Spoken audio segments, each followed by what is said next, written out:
ঝিকরগাছায় নারী ও শিশুর প্রতি সহিংসতা রোধে গণসমাবেশ অনুষ্ঠিত। আপনারা দেখছেন সমাজের চিত্র টিভি সংবাদ।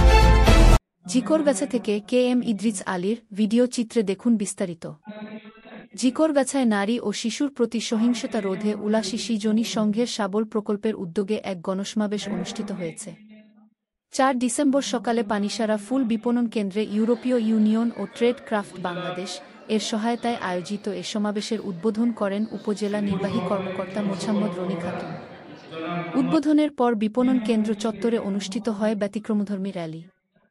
সমাবেশে প্রধান অতিথি ইউএনও রনি খাতুন সহ বিভিন্ন সরকারি দপ্তরের কর্মকর্তা, স্থানীয় গণমাধ্যম কর্মী ও সামাজিক সংগঠনের প্রতিনিধিরা বক্তব্য রাখেন।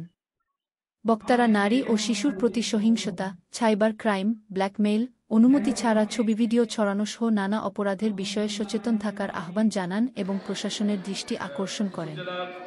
কৃষিতে নারীর অধিকার ও অংশগ্রহণ নিশ্চিতের বিষয়েও আলোচনা হয়।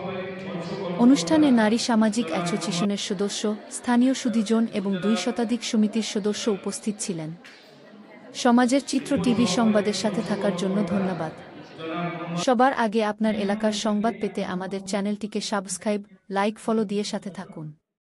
পরবর্তী সংবাদ শোনার আমন্ত্রণ রইল।